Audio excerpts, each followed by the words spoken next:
Let's do a reading. Where is the country today and where are we going? Devin's here. Hi, honey. Hi, babe. Thought I would do a little bit of a reading here about um, the country. Hello, my darling. Thank you for joining me here. I haven't had a whole lot of people here on Substack yet, so maybe we'll just start a new trend. I hope your day went okay. I know this was going to be, I haven't looked at my text to see if you've texted me, but I hope everything went all right. So Dakota, hey, thanks for the join. We're going to do a little reading here for the American Collective and see where we are psychologically, see where we are emotionally, see where we're going. Okay, because the thing I keep getting is we're going in a good direction, even though it seems opposite. Thank you, Devin. I've got TikTok here, and I've got what do I have here? Substack. Whew. So let's do this. Oh, okay, we're done. All right, then.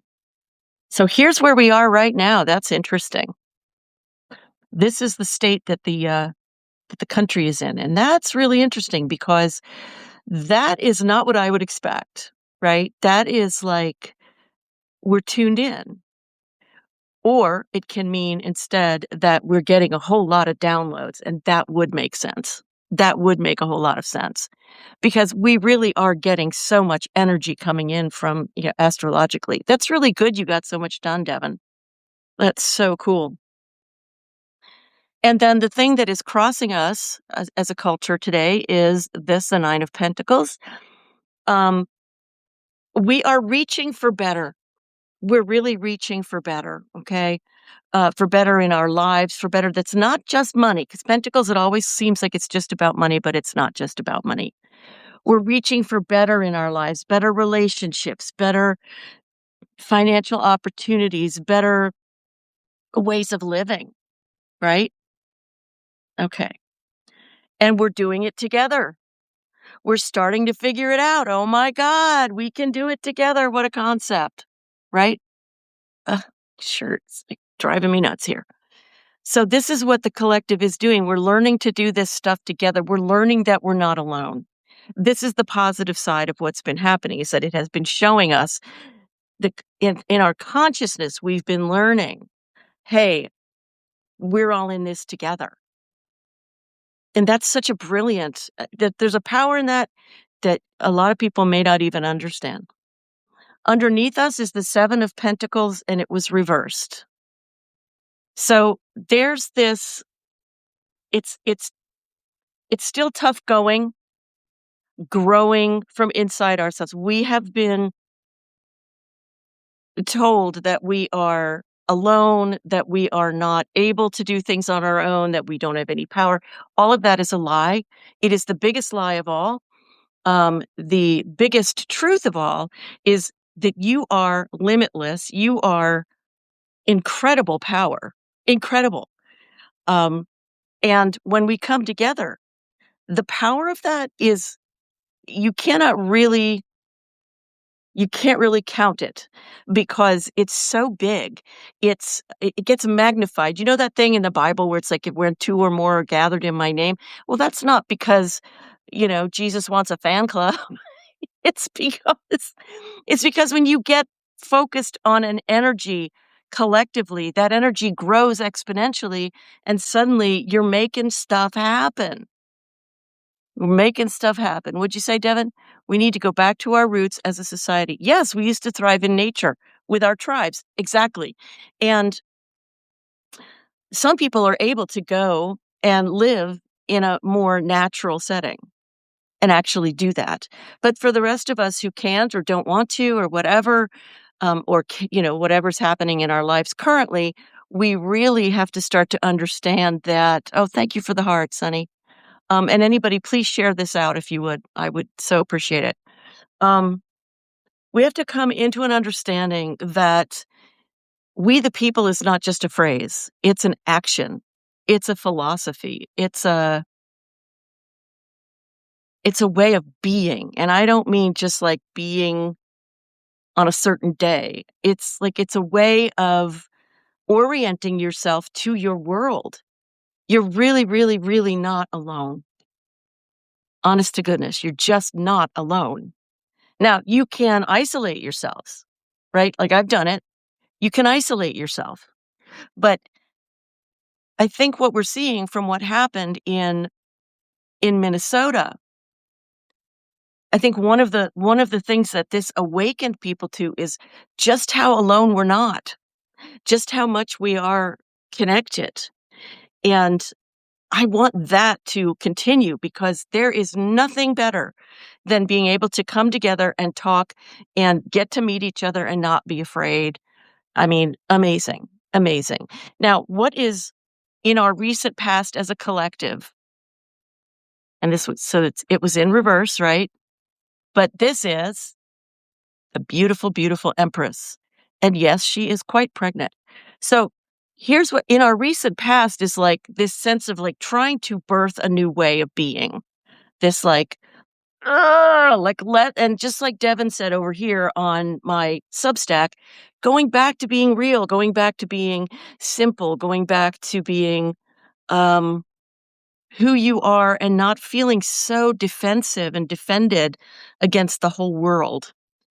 Um and where we're going, I believe, the four of Pentacles is sorry, Queen of Pentacles. It's about really understanding. Hi, Katie. It's really understanding how to merge both the physical and the spiritual. It's really both. You don't want to hold so tight to your shekels, to your physical, that you start defining yourself by that. Like that doesn't help anything because it's out of balance, you see, energetically and attitudinally out of balance. So if you can be natural and you can also hold on to what is yours to hold on to, but let the stuff that needs to come and then go and then be replaced by other stuff. Do that. Now you're in the cycle of life. Now you're in the cycle of receiving and giving. And that is a continuous cycle if we allow it. And that's a big deal. That's a big honking deal. This card is more about who we are right now as a collective. The Nine of Swords. And it came out in reverse. So there's something inside of us. There's something internal for us that we have an attitude towards it. Christy Incognito. Thanks. Thank you, Christy. Awesome. Christy, meet Devin. Devin, meet Christy. Christy's out in California. Devin's in Minnesota. And he has survived thus far. Christy used to live in Ohio, and that's how I met her. And she's an artist. So is Devin. Yeah, the loneliness epidemic, says Devin over here on my Substack, has come from an unnatural replacement for real life engagement. We need to be with each other. We do.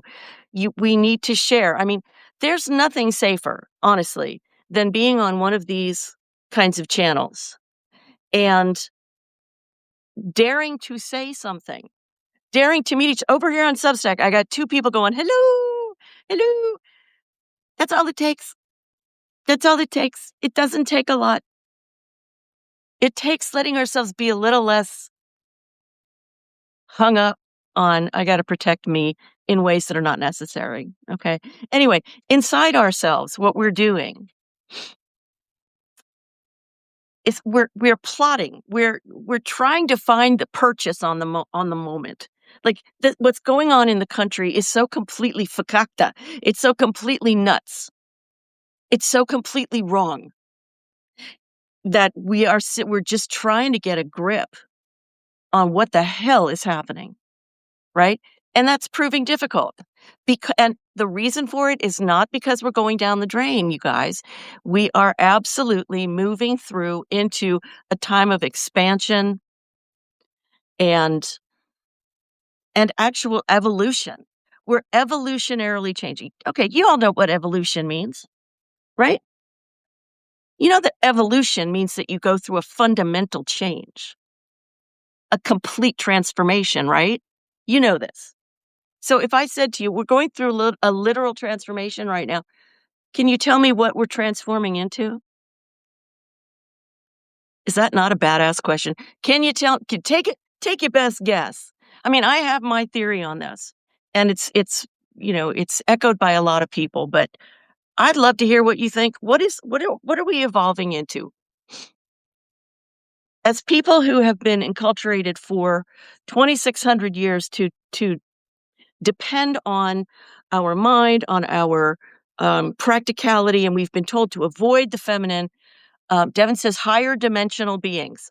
Okay, thank you. And I'm going to challenge you. What does that mean in practical terms for you as as somebody who's aware of having a human body?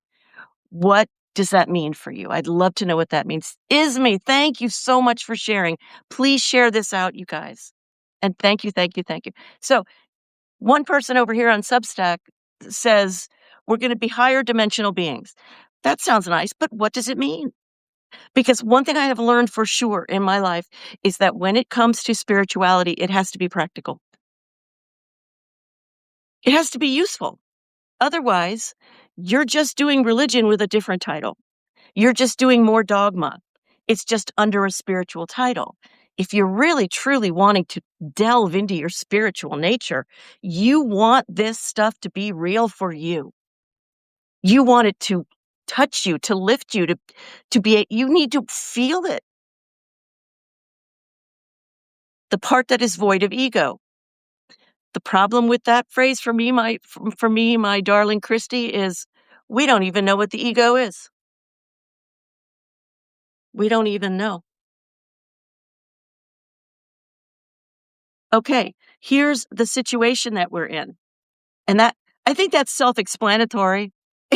Don't you think so? I think the situation that we're all in is like, I don't know what's happening and let's make sure we're safe. Well, that's not stupid. But you know what would be even better is if we had two of these cards and they were together and two people were holding each other, which is why I come on here on TikTok and here on Substack. We've got to define our terms. You've got to define your terms if your spirituality is going to have feet. So when you go, well, I just can't wait for my ego to be gone. You don't even know what the hell you're talking about. None of us do. What's your ego? When I first got into spirituality, I thought the ego was all the crap that I did that was unspiritual, that was like mean or, if I felt ungenerous or something like that. You guys, please give me hearts. We're at 0 hearts over here on TikTok. Let's make this happen. Seriously, we got to get this out to the FYP and all that crap. Okay, let's see. Devin, holding on to old paradigms of lies and mistrust holds us to a lower vibrational energy. Yes, indeed it does. Our health would improve mentally and physically if we release the heavy, wicked thoughts and rumination. Okay, so this card also just came out reversed. Okay, it's a really positive card. And when it's reversed, it doesn't mean something bad. But we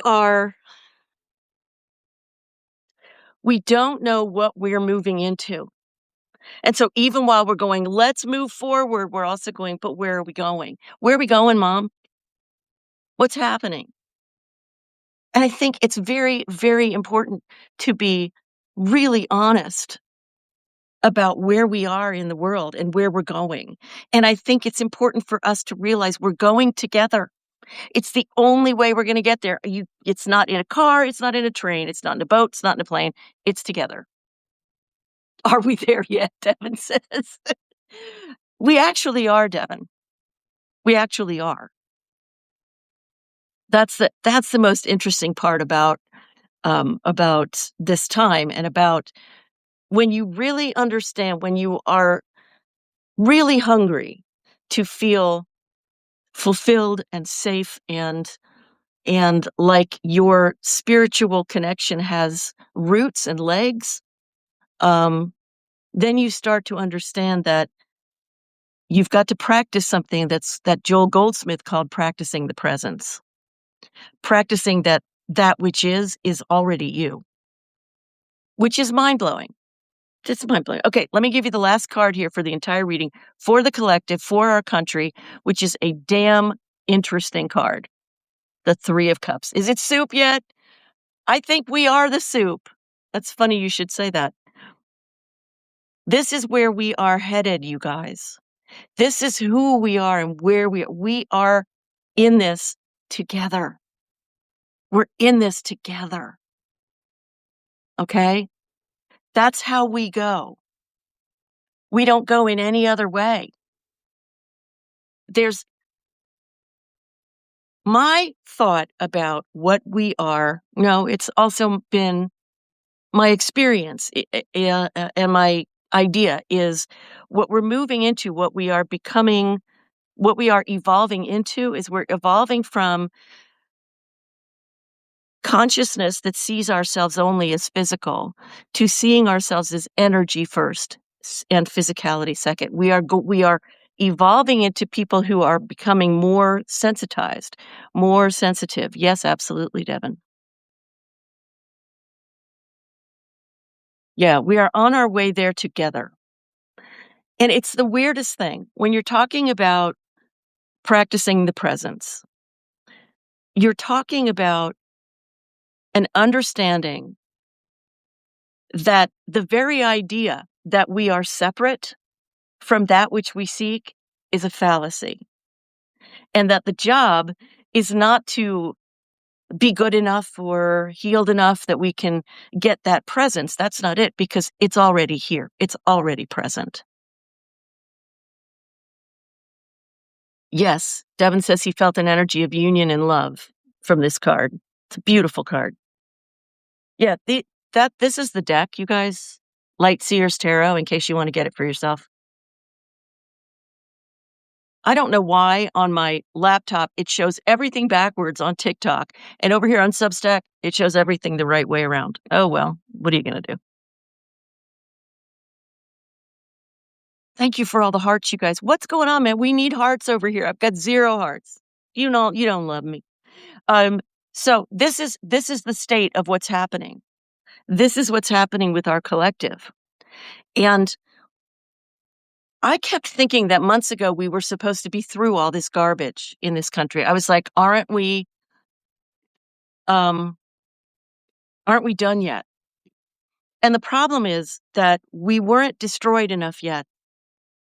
This is awful to say. I mean, it's awful because, yeah, Devin, yeah, y'all need to come over to Substack where the hearts are plentiful. It's really the thing that has kept this going so long is this really interesting mix of the energy not being quite at the place where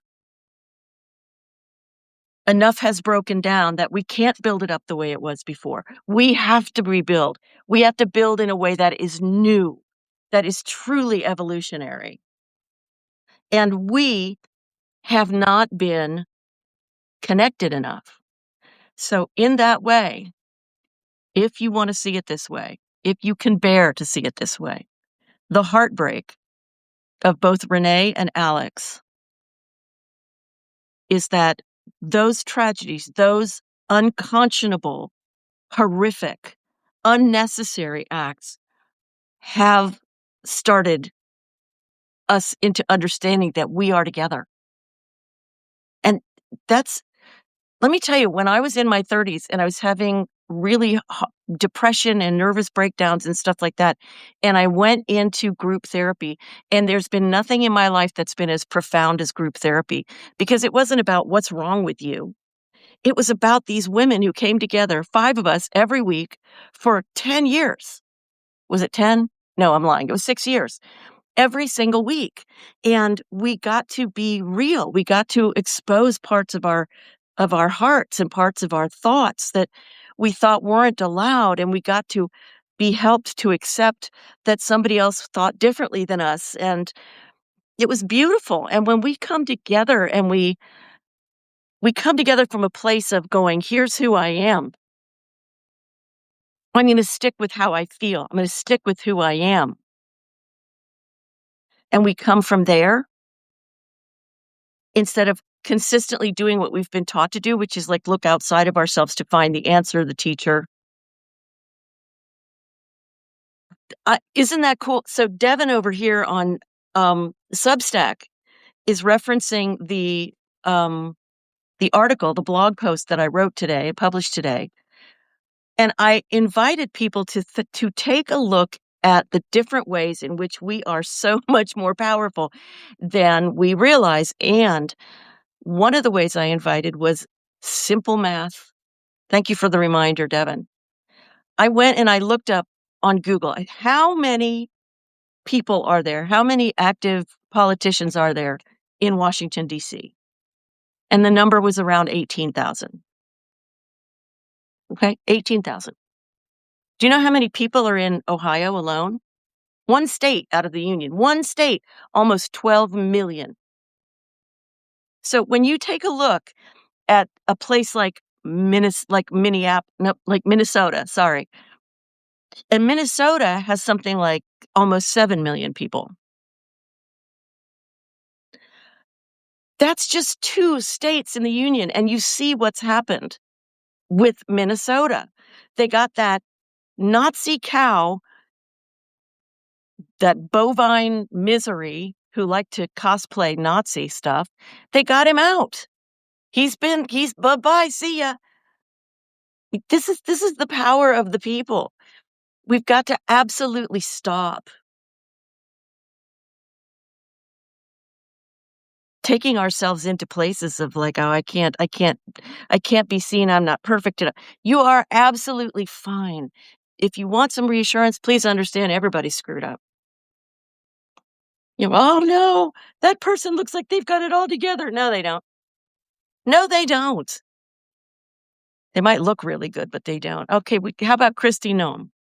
If you took that woman's makeup off, I think she might pass away because her entire image is based on her external. But that is to some degree what we all do.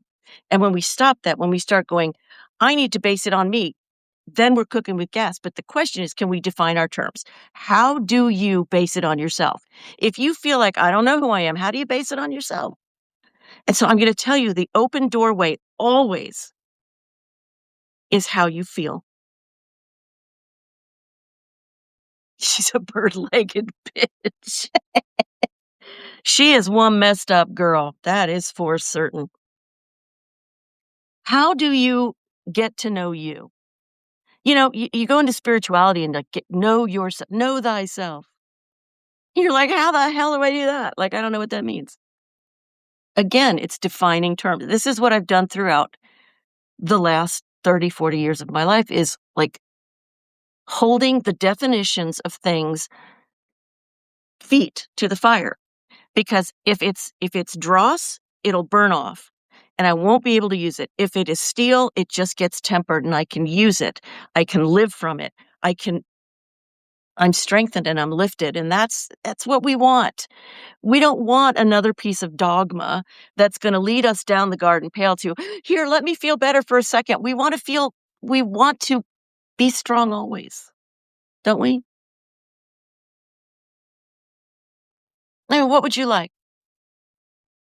When I went looking for real serious answers, I wanted to know, first of all, what is truth with a capital T? I wanted to know what is truth with a capital T for everybody, whether or not they even believe in it or not. What is the source code of us? And I wanted to know it because I want to not be unsafe ever again in my life. Families are connected. Yes, Kristi, yes. Oh, that's good, Devin. We refine through fire and hammer. We sure do. When you get hammered, your job, should you choose to accept it, Mr. Phelps, uh, your job is to take that crap you've been handed and turn it into gold. You go, like my landlord. My landlord. Me and my across the hall neighbor are like, it's freaking cold in here. It's 63 degrees in here. Our landlord didn't care. So after we both sat around going, "What the hell?" I said, "That's enough of that." And I took my power and I went out to a place called Ollie's and I bought 2 $40 heaters, electric heaters, one for me, one for her. Screw him. We will be warm. So that's when you take the shit and you make it into shiny good stuff for yourself, right? That's how you do that.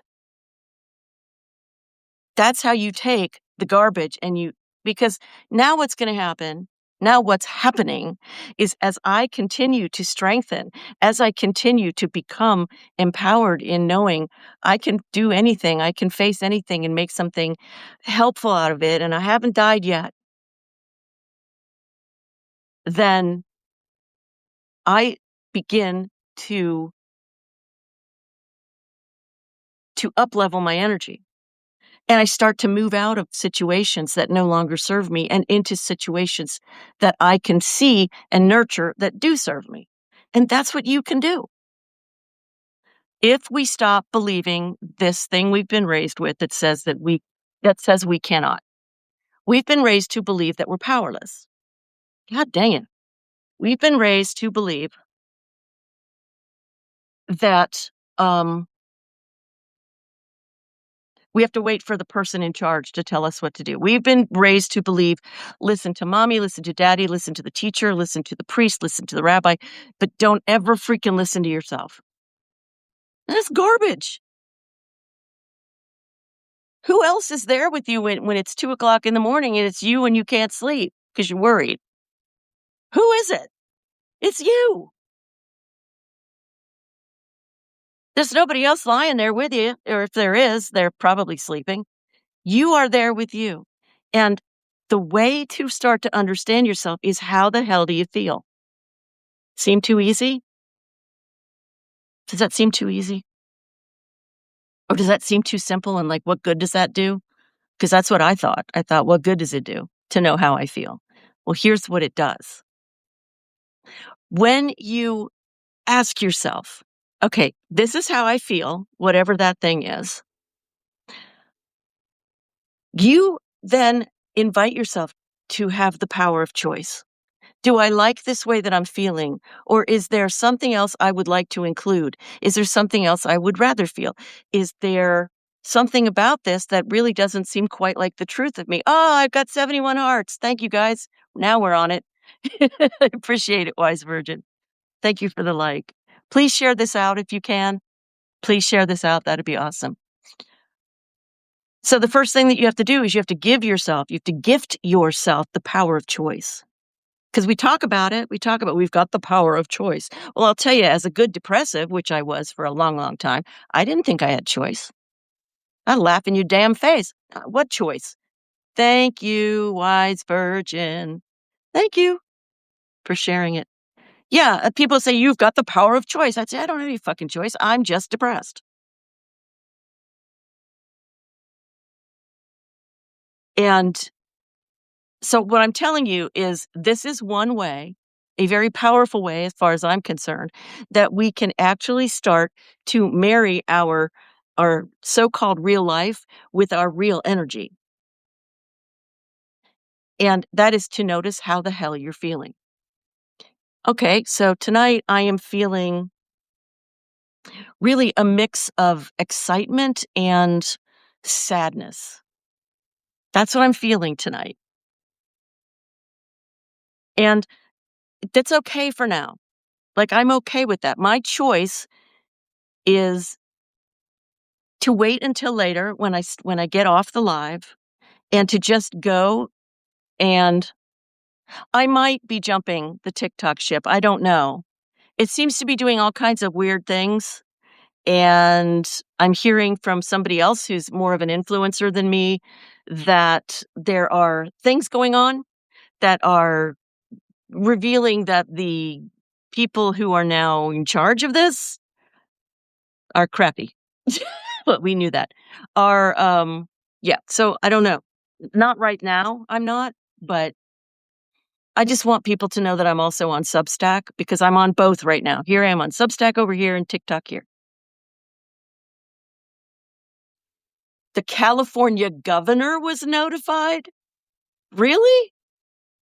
The California governor was notified about TikTok glitches. Hmm, that's very interesting. That's very interesting. Content restrictions. Well, see, that's the problem. We don't want you to put down the orange nightmare. You're not allowed to do that anymore. We're gonna stop you. Ugh.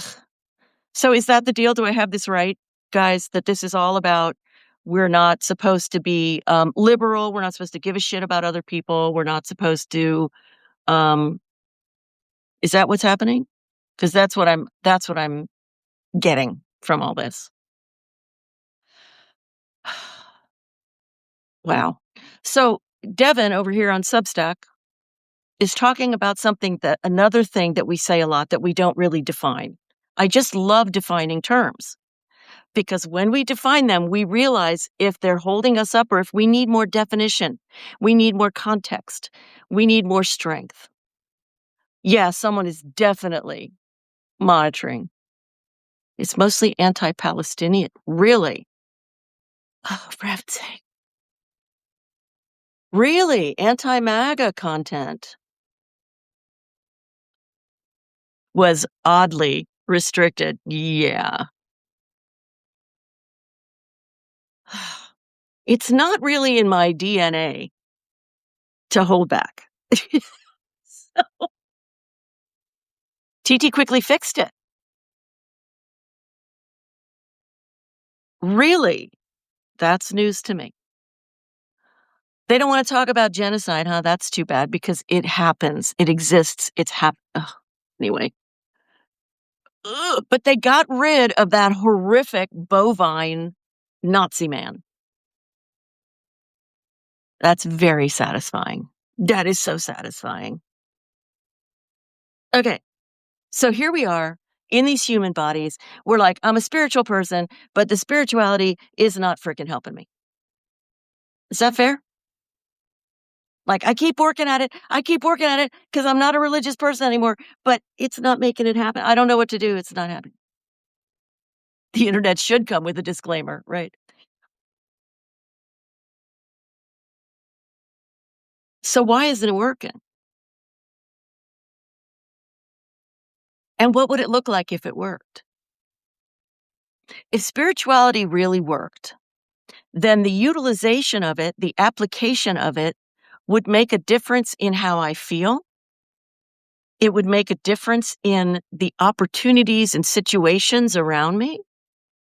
Is this fair? What do you guys think about this? You did? You wrote 3 biblical spiritual books. Do you know about Bill Donahue on Yahoo YouTube? If not, you should check him out. He's the real deal. And Devin is recommending Bo Burnham's song, Welcome to the Internet. I'll have to check it out. Please text that to me, would you? I will check it out. Check it out. So here we are. We're sitting in these human bodies and we're going, you did? He was a genius. He was a genius of heart and mind. Oh my God. Thank you, Devin. Oh my God. I learned from him every single day. My consciousness, my understanding of of of what spirituality is now not only something I came to myself, but is now verified by the sacred texts and not through dogma, not through, oh, let's believe there were naked people running around a garden talking to snakes. No, it's all now grounded in the human body, the human experience, the mind, the brain, the nervous system, the chakras, the energy centers. Please hit me up with some hearts, guys. This is cool. We got 5 people in here. Yay. Thank you for being here. I appreciate you. And you guys, well, you just know I love the hell out of you both. So there you go. This is TikTok. This is Substack. Join me on Substack as well in case TikTok loses its mind. Okay. And I'm over here. You can just subscribe for free to my newsletter, and then I go live on both of these right now. And the Substack automatically pushes stuff out to YouTube, which is so kind. So kind and helpful. Okay. The thing that I learned is that what we all are, first and foremost, is energetic. We are energy. If you think of it this way, it gets a little easier to sort of digest. You and I and everything around us is made of atoms. Okay, atoms. What are atoms? Atoms are energy. They are building blocks of physicality. Atoms are energy. Therefore, you are made of energy. It's perfect physics. Makes perfect sense. You are energy. Okay, Lori, how the hell does that help me to know that? That's the right question. That's the right question. Okay, I'm energy, so my life still sucks. So I can't find the job. So I can't, so I need the money. So I don't like my roommate or whatever it is, So what? We're energy. Well, that is the consciousness leap that I talk about a lot. It's not the only one, but it's a really important one because it helped me so much. When you have access to your emotional body, you can feel when you are when your energy is just like jacked up, and when you are calm and happy and a happy kid, right? You feel it in your muscles, you feel it in your mood, you feel it in your body, you feel it. It's a real thing. And that's how you were designed to be as a human, as a spiritual being having a human experience. We were given this thing. Now, what it has done for us lately is largely nothing because we have learned about emotions that they're not okay. We have learned that you can't do anything with your emotions. You just have to survive them, but that's not true. It's absolutely untrue. We've been taught that emotions are too girly. They're too soft. They're unimportant. Don't be so emotional. Just get out there and make things happen. Make things happen. Doesn't matter how you feel. And I only have one word for that, and it's bullshit. It's bullshit. And it's easy for us to see. The day that you fell in love with somebody, how'd you feel? Ooh, I mean, you felt like the angels were singing. Oh, thank you, honey. Aren't these fun? I got these for $5 at a bank, believe it or not. Yeah, there's somebody who sells her earrings for $5 at the bank. So every time I go, I get another pair of earrings.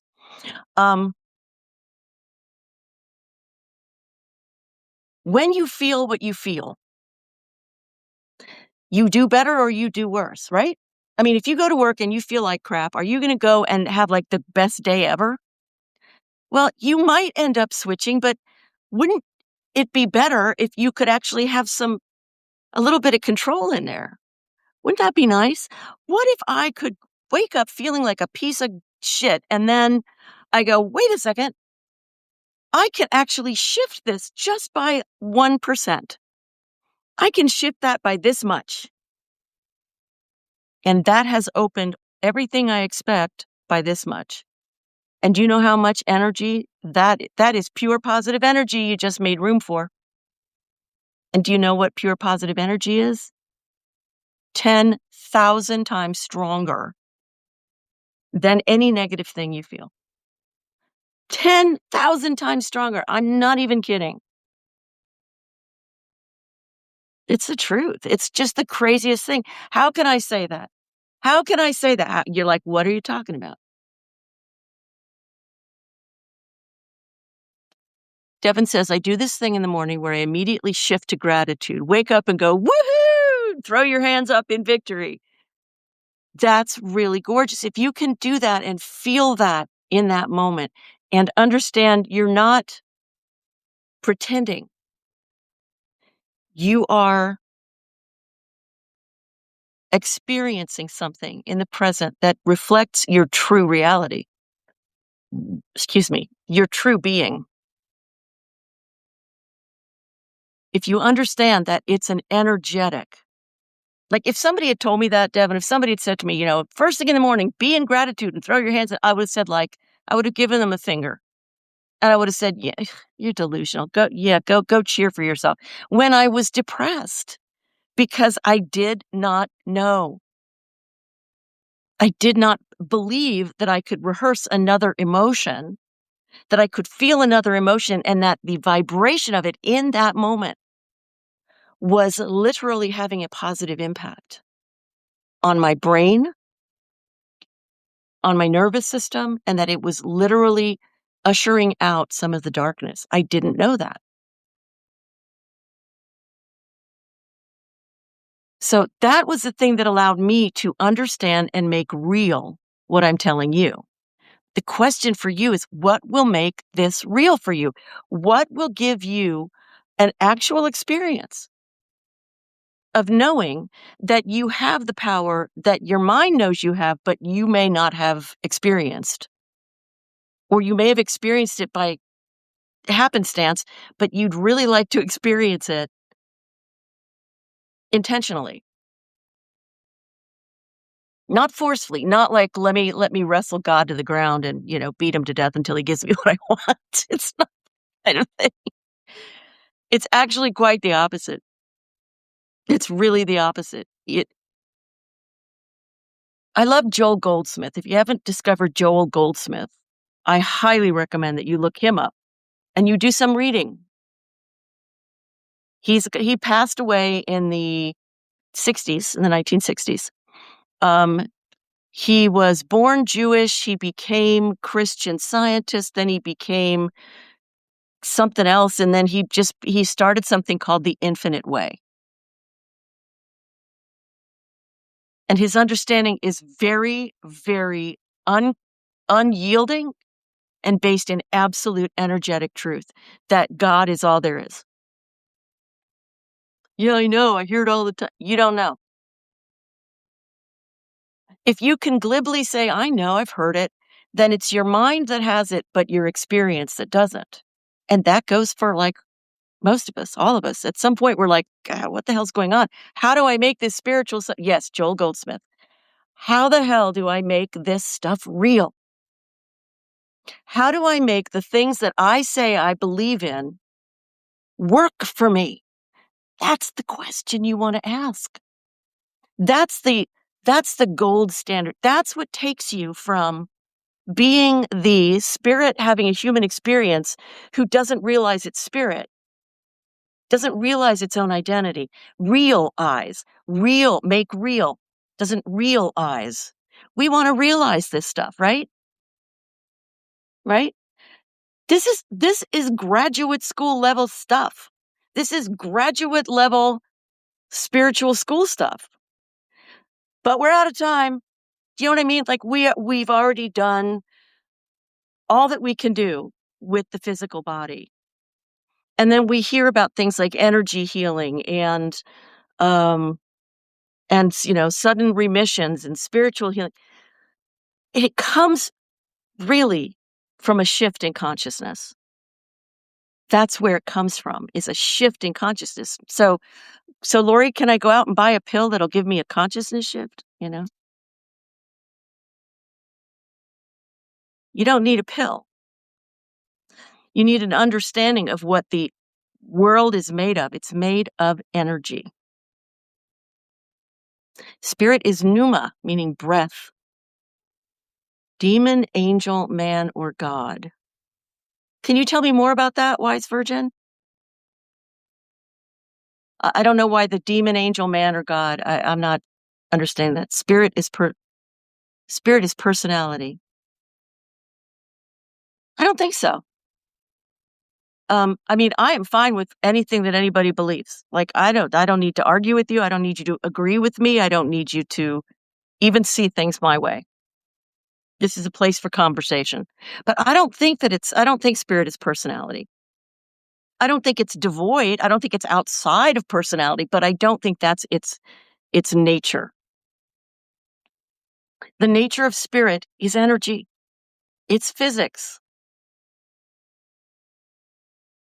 I mean, I'm the same. I'm Lori. I post this on my book of faces, Wise Virgin, backed by 100 scriptures. Cool. That's cool. That's cool work.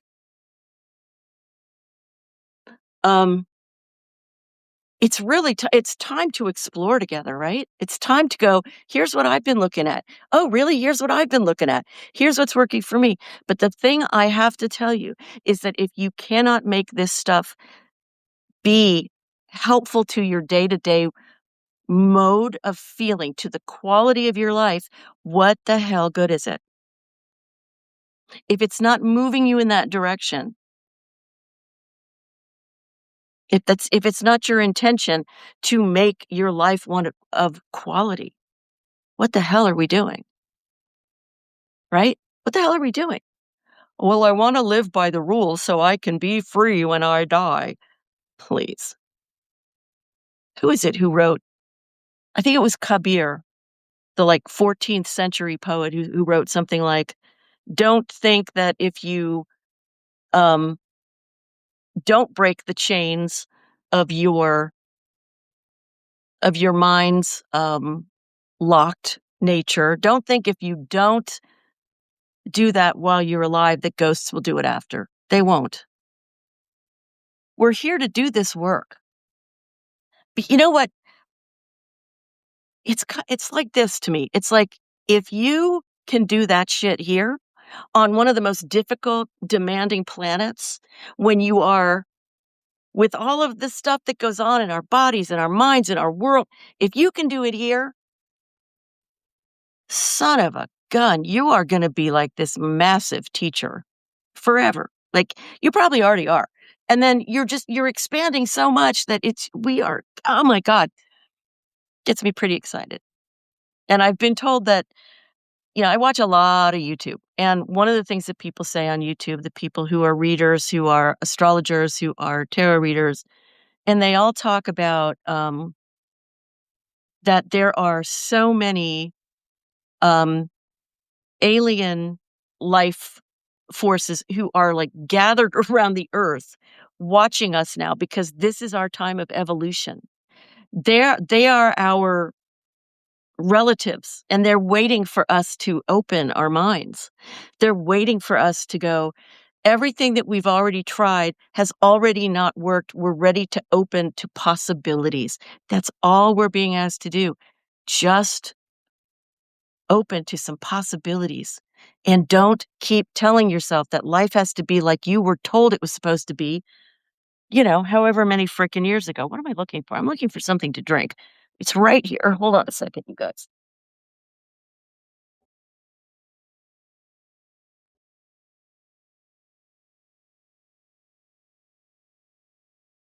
Your second book is Real Truth About UFOs. Put the link in there.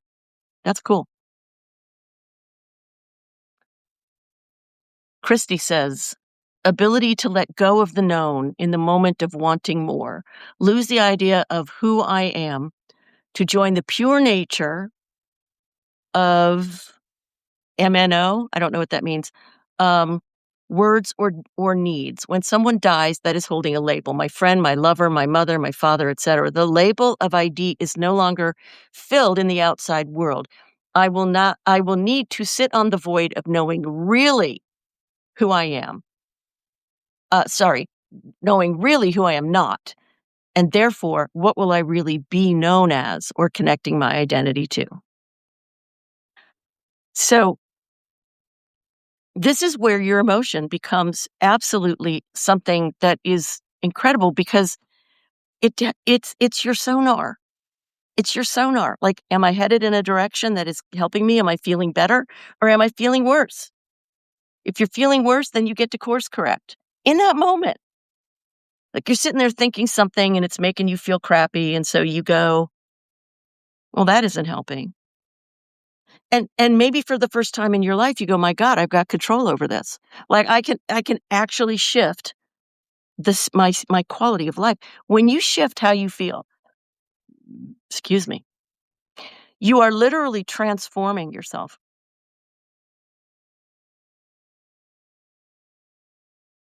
When I healed my depression, when I healed 40 years of depression in 5 freaking days, it was through emotional energetics and understanding how energy works and being willing to give it a shot. Willing to give it a shot. Because I had nothing else. I was in survival mode.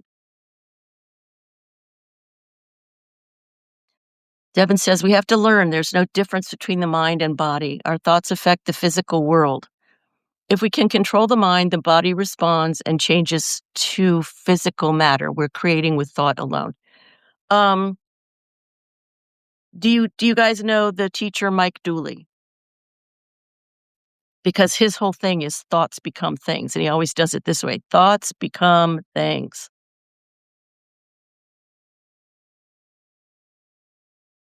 Depression is a focus on I can't.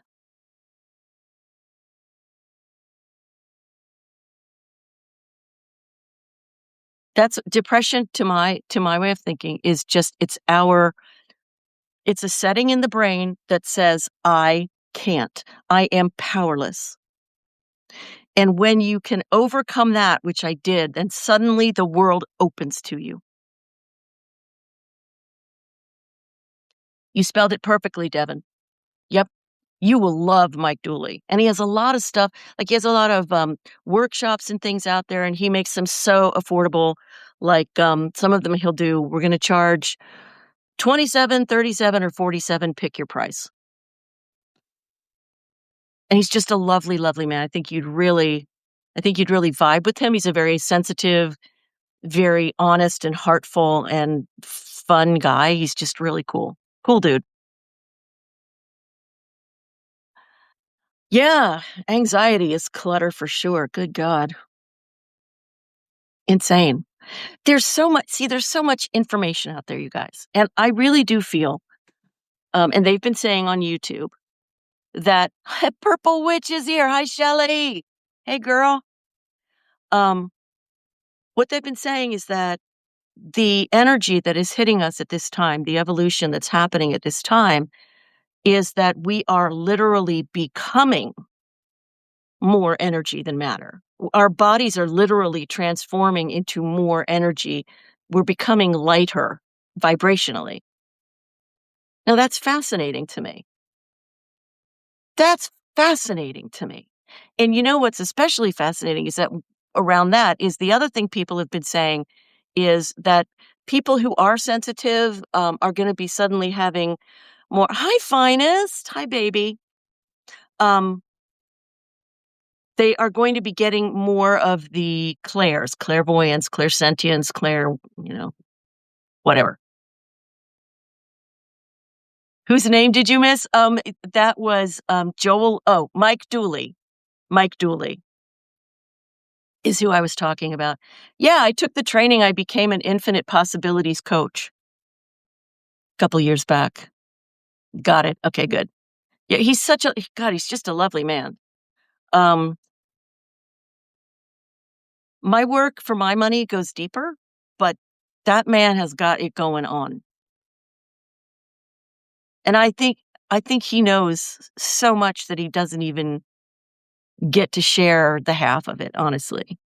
He's just a wonderful person. Follow Mike Dooley. Follow the yellow brick road.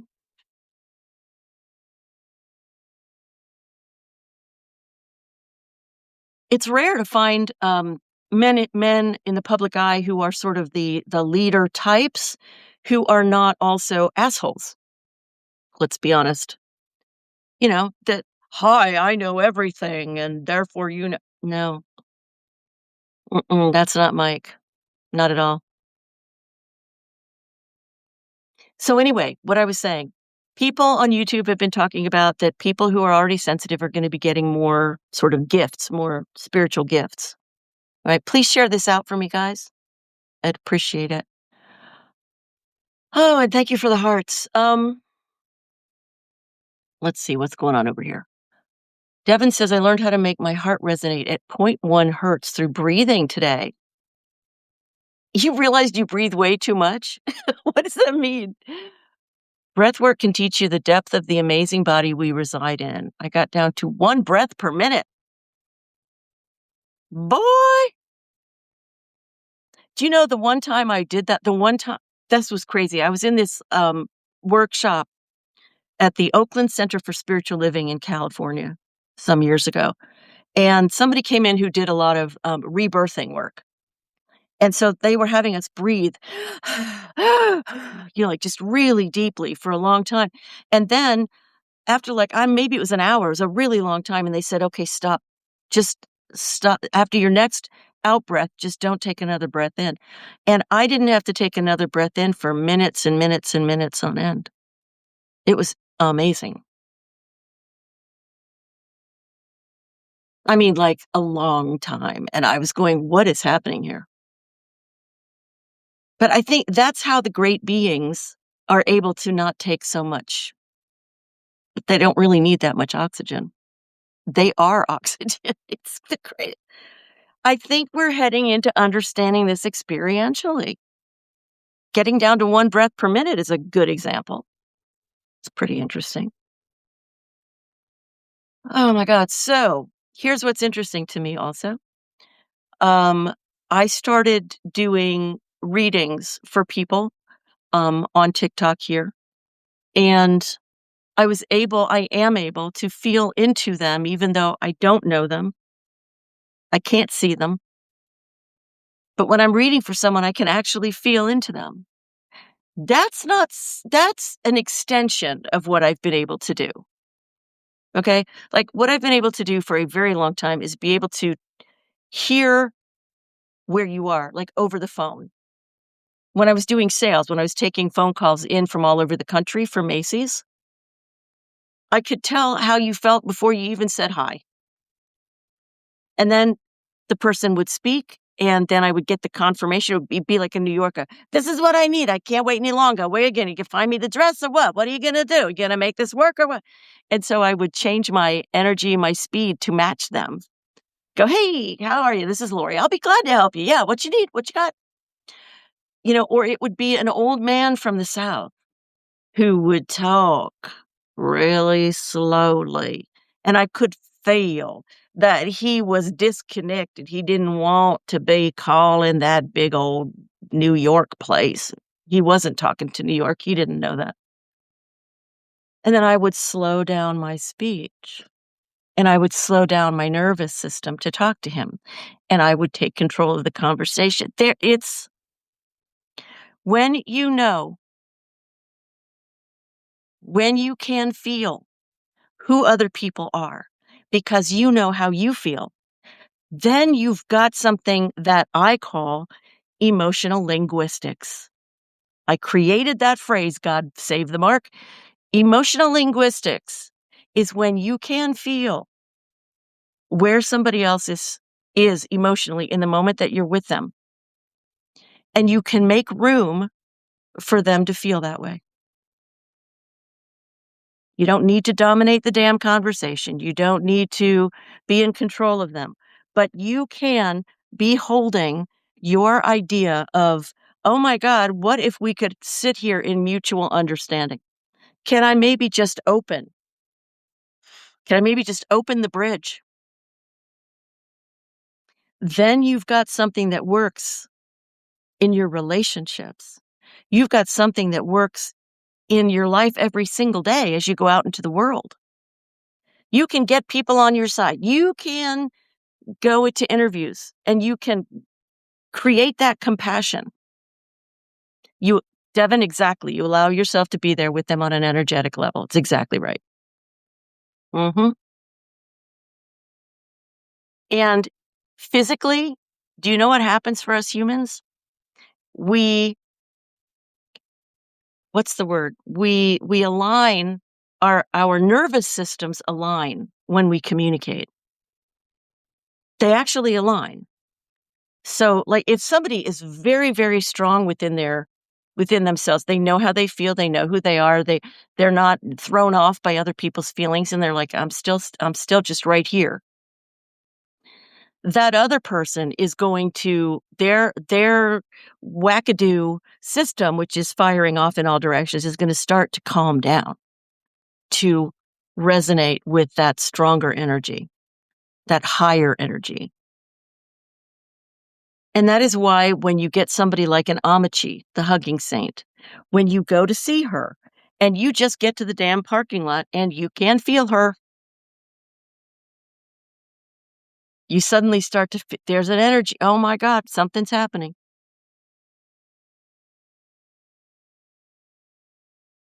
So when it is said, when two or more are gathered in my name, it's not, yay, Jesus, he's our man. Like if he can't do it, no, no, it's when two or more people get together with a focus on the higher energies, with a focus on, let me feel this, let me tune into this, let me sense it. You're growing that. You're growing that energy because what you focus on grows. That is the way the world works. That is the way energy works. And it's what we mean when we say we've got free will.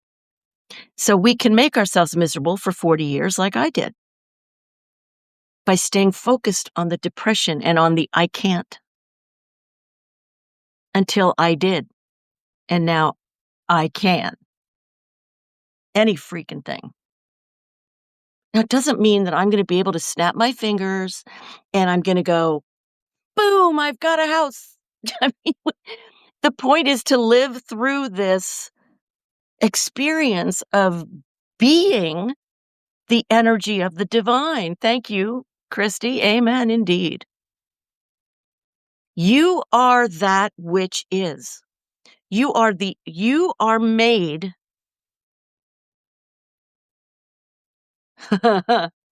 You are made of that which creates worlds.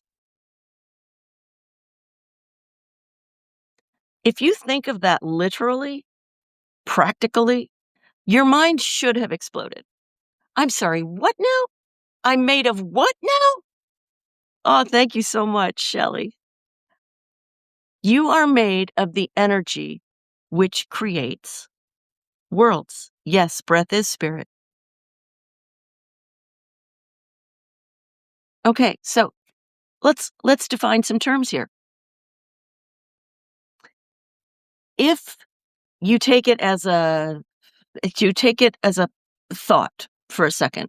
Oh my God, I am made of the energy that creates worlds. What would that mean that you are used to thinking as being your problems or your objections, your self-judgments? What is one or two things that you usually think of that just don't go together with, I'm made of that which creates worlds? Right? What is one of those thoughts? Just one. Well, let's see. Believing that I have any problems, if I want to go really deep, believing that I have any problems at all is a misunderstanding of the nature of the problem. What? It means energy is always vibrating, right? Energy is always in motion. Like even when you're sleeping, your consciousness is in motion, right? You're dreaming. We all have to dream or else we go insane. I mean, that's just a part of the mechanism. You are energy in motion always. I had one great guru say to a bunch of us that none of us looks the same day to day. And we looked at him like, are you nuts? And he just burst into laughter. Because he's like, you are changing every single moment. And when somebody's enlightened, you kind of tend to at least listen to them so that you can question how that might be true for you if you can figure it out. That's our job. Stop being lazy. We have to stop being lazy. It's easy to follow a leader. It's so easy to do that, right? But, we've got the traumas that we've got. Like we've got the people who abandoned us, or we've got the desires that were never filled, or the love that we never got, or the security. We've got things going on, right? There is nothing in this world wrong with getting help. I've had good therapy over the years. I've also had some shit therapy, so I got rid of those therapists. There's nothing wrong with getting help. In fact, it's a beautiful thing. What you're getting help with is coming into a realization of your wholeness. Spirituality, true spirituality, is knowing and practicing that you are already one with all that is. And then taking that into your being, into your mind, into your exploration of life to say, what does it mean? How do I make this real for me? What would it be like if I really believed that? How would I experience it? And you'll find answers all over the place as you go looking. Oh my God. Wise Virgin over here says, dreamed of fresh knowledge of a friend dying. And the announcement was in her dream, but he's still alive. The slowest way to heal yourself is alone. Fastest ways with help from a confidant, a professional who isn't emotionally attached to your struggles. So listen, Joel Goldsmith, here's his shtick. This is fascinating. This is challenging AF. Okay. You ready for challenging AF? This guy, I came across Joel Goldsmith years ago and I went, oh, I love him. And he's just, most people were like, get that man away from me, because he says the only thing that's real is God. There is no evil. There is no illness. There is no, like, this challenging enough for you? There is nothing but the divine. And so his path, what he called the infinite way, what he taught was the infinite way, was an unrelenting understanding that, and a practice of the knowing of the eternal presence now and now and now and now and now and now and now. And challenging all the other programming in your head, in your body, and whatever, challenging all that programming with the truth. Because what he used to do is, when he was on the planet, was people would come to him and they would say, I need a healing. And he would eventually, I mean, this was after he'd finally gotten started doing this, but he would invite you into his office. He gave you 5 minutes and not a second more. He gave you 5 freaking minutes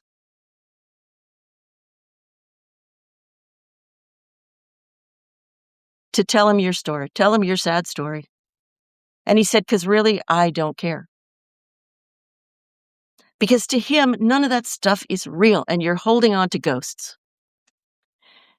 And what he would do is he would sit there in meditation with you for a few minutes and people would just heal. Why? Why would they just heal? How does that happen? It happened because his choice to remain aligned with the knowing and with bringing himself always into more and more and repeated and deepened knowing that we are all that is.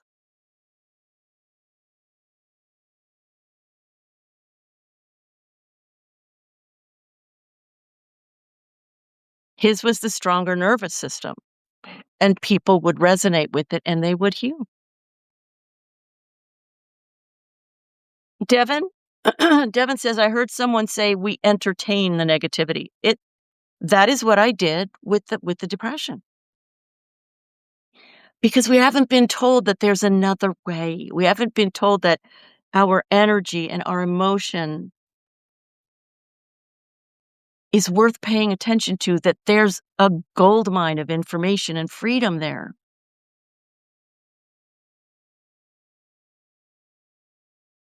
We haven't demanded the knowledge. We haven't demanded a new way. We haven't. But that's what this time in our human history is about. Waking up to the knowledge that you are absolutely not only human. Absolutely not. Yes, the 1% shifts are the power shifts. The feminine shifts, the tiny shifts in your feeling, tiny, honest, tiny shifts. That is what takes you into transformation.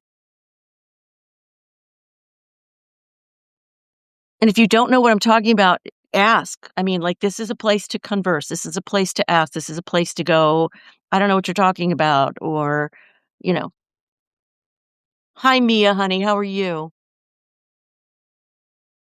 It's really important to me. I was saying to myself today, I know, Lori, that you're interested in tarot. Okay, I'll be with you in a second, honey.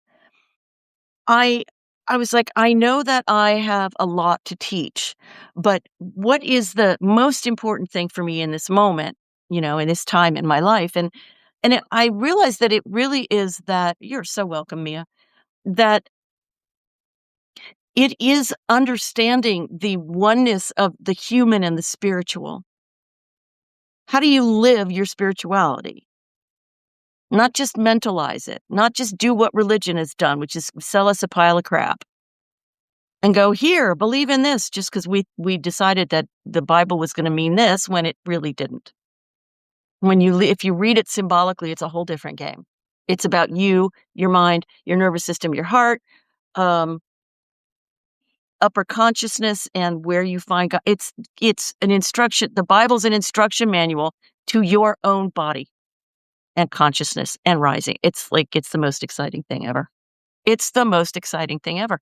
And that's why you have to go look at at Bill Donahue on YouTube. The amazing Devin, boy, preach. The amazing thing is spiritual growth will never end. That is correct. So Mia, what's going on, child? What's happening? What does Mia need? What does Mia need? You're just tuning into Mia right now.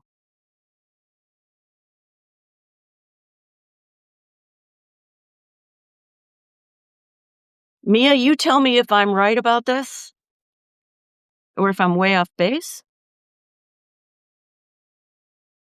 But I'm feeling like you're really searching for something. I feel a sense of kind of an emptiness in my heart area. Not like you're lost or anything, but just like a sense of something is missing. You don't have to you don't actually have to tell me. You don't have to be that open on a public forum. But if you want to, I'm just want you to know you can. Thank you for sharing the live Sugar Life. That is so cool. SHOOGER. Sugar Life. I love it. Okay, Mia. I feel when I see you in my energetic, I see you as like this beautiful woman with dark hair who's got your hand outstretched, but it's not like the hand of the beggar. It's just you're ready to receive kind of thing. That's what I'm seeing. Okay. Okay. It looks like you're moving on. You're moving forward in a journey that is feeling challenging. It's challenging the way that you're used to thinking. It's challenging.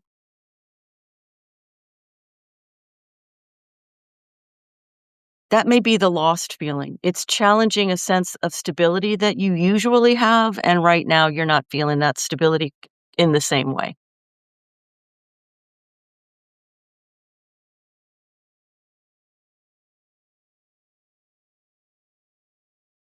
And the thing is, you are look at that. You are such a being of light. Look at that. I think if anything, receive from yourself to yourself the memory of who you are when you feel like this.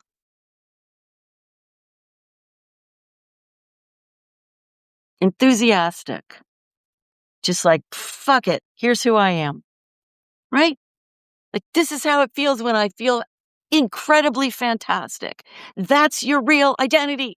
I'm telling you, that's your real identity. That doesn't mean you're supposed to be happy 24/7, but in that happiness is that higher energy that is who you are. That's who you are. Throw it in the air, baby. Screw what people might think you should be or what you should be doing. Um, this journey is yours. It is yours, right? It is yours. And this came out upside down. You're welcome. So listen, hold on to your grounding. Hold on to your grounding. You have a connection that you're aware of, I would say. And so hold on to it. Trust it. You know what the proof is that it's real? How you feel. It's so simple, we freak out. We don't know how to do it. If you feel it, if it makes you feel frickin' great, it's real. It's real. Don't argue with yourself. You're very, very welcome. You've got a lot of magic in you.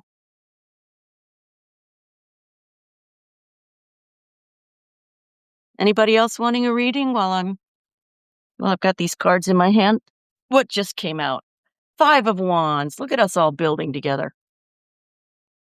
It's work, but it's what we're all doing. This is what we're doing together in this country at this time. There is an amazing, oh my God, you, Devin, okay, you got it. You got it, sweetheart. I've got TikTok here and I've got Substack here. So this is awesome. Thanks for being here, you guys. I so appreciate you.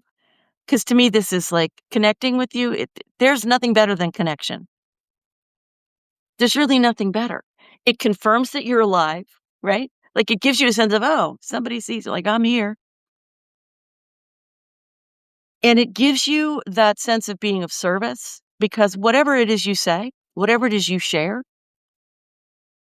other people benefit from it, right? Devin agrees with me. Thank you, Devin. Okay, so we're going to get something for Devin. Let me just tune into you, Devin.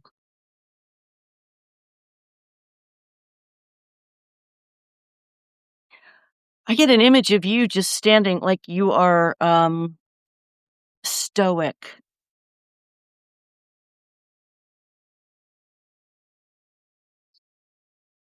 Like the guy who knows that he's going into battle and the way he knows to protect himself is with a certain kind of emotional armor. Now, I resonate with this because that's me also. Like that's what I learned to do as a young girl was to armor myself. And it's only now in my 60s that I'm learning the power of being kind to myself and compassionate. Try this instead. This just popped out for you, Devin, the Hierophant. And the reason that this is just so powerful, excuse me, the Hierophant, oh, Esther's here. Hi, Esther. In the traditional tarot deck, the Hierophant is this he looks like a church elder. He's kind of scary. But the Hierophant is about rules. It's about setting things in place that hold that hold that hold the structure, right? But in this deck, he's a wise person who knows that it's only the boundaries, the things that protect us are really more the rules of life, the structure, yes, the things that will get us up the stairs to our own light. And he laughs. Look at him. He's beautiful. There's so much power in letting yourself have joy in the middle of feeling up against it. There's so much power in letting yourself have a moment where you go, God, like when I've said to myself, wow, Lori, you really have been through it. I'm so sorry, honey. And I'm like, who you talking to? What? What did you type at the same time that I said it? I might be a badass. Yes. Devin is over here on Substack. This is great. Structure. Well, I said it because you typed it. At least I thought I did. Ooh, timing is going to get very interesting up in here.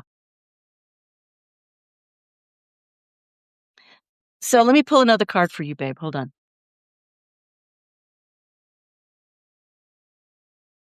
Very, very important for you. It's balance. It's balance. It was simultaneous? Oh, geez. That's some crazy stuff over here. So this is about balance. And let's define terms, right? That you're going to hear me say this a million times. Let's define our terms. What is balance? What are we balancing? Okay. We need to be strong in our lives, right? You cannot be a wet noodle in your life and be able to move forward with things, correct? But if that's all you are is, then you're missing the epiphanies, the insights, the sudden surprises of the feminine, of compassion, of connection, right? Um, and learning to do this with oneself is the biggest freaking gift you can give yourself. Now, you have every lifetime in which to do this. The overcooked noodle phase for too long.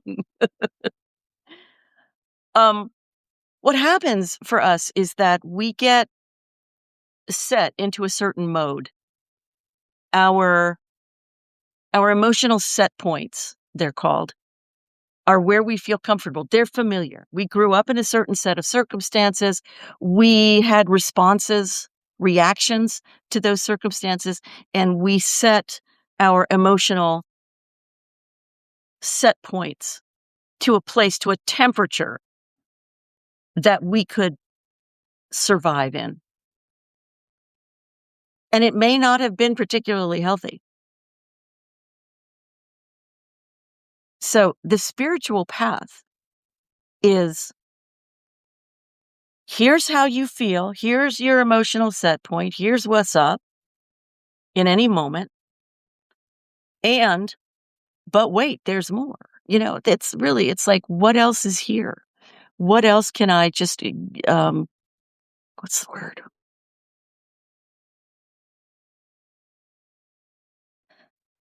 How can I allow myself to practice the feeling of what I want to feel, of what I want to resonate like? I don't know if that's English, but Mike Dooley teaches that when you visualize, and I'll tell you what he means by that, but when you visualize just between 4 and 10 minutes a day, and in his lingo, this means that you experience being in that higher, incredible joy, receptivity, whatever all that higher stuff is for you, and you practice feeling it. And that is so powerful that it wipes out any negativity. It's creating a whole new world for you. You just have to exercise some patience. Because haven't you tried everything else already? I mean, if emotional body armor worked, I'd be the queen of the world. It doesn't work. There are moments where I need armor, but I don't need to wear it my entire life.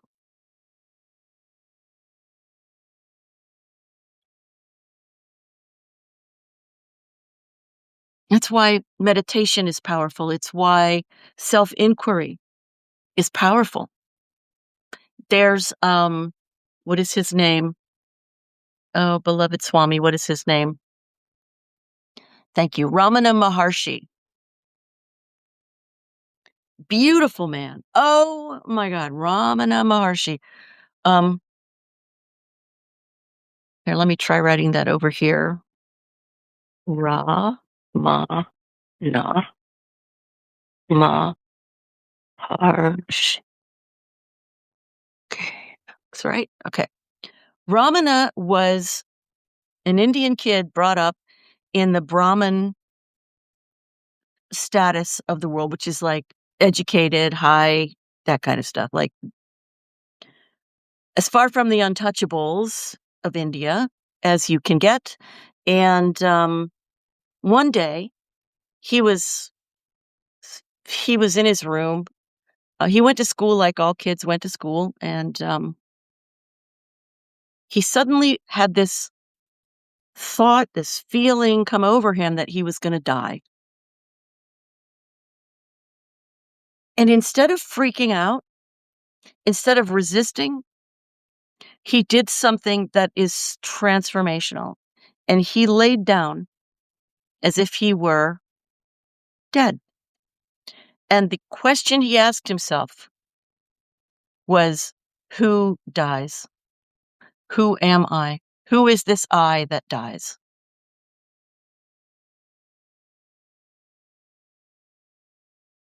And he was able to awaken in that moment to his true nature, which is energetic, divine, which we all are. He was able to awaken, and he ran off. He ran off to the Himalayas, and you know, he became a massive teacher. Can you imagine your 13-year-old runs off and you're like, yeah, I don't think so. But he did. And eventually, some years later, his mother came to live with him at his ashram. There's a beautiful book. There's many books about him, but there was this beautiful book, and I read this one part, and it just made me tear up because there was somebody who came to him and said, Swami, I'm just such a bad person. And Swami said something around, you are this, you are the face of God, or whatever he said. And the guy was like, but only you can save me. What if I go to hell? And Ramana said, then I would come to hell to get you. I would come to hell to get you.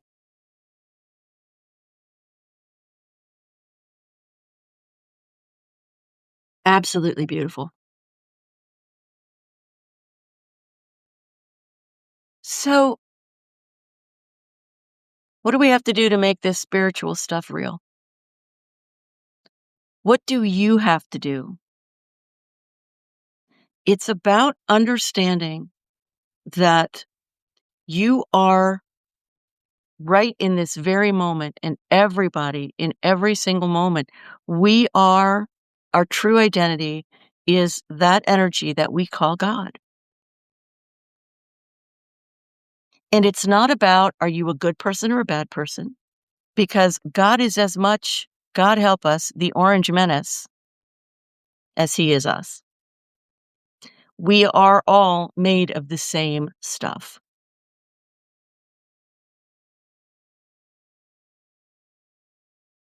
So if you think about that really literally and you go, I need to know how to make that real for me, or you go, I need to understand that before I can even begin to think about making it real for me, then you're headed in a direction of self-inquiry that eventually opens you up to all kinds of answers that are your answers. They're yours. You're not endlessly having to look for another teacher who's going to tell you what you should do, right? You're not going to buy another $5,000 ticket to somebody's workshop that they're going to teach you the 3 ways to become wealthy, because the fact is that you are wealth. Excuse me. I think I ate something earlier that's not happy. Oh, excuse me. You're not worthy. You are worth itself. Does that even make sense? It shouldn't, but it needs to. Do you know what I mean? It needs to. It needs to make practical, experiential sense. God did not send us here to be religious. Even in the Bible, Jesus is like, those buildings, they're all, not one brick is going to stand because it's not about religion. The divine has nothing to do with that.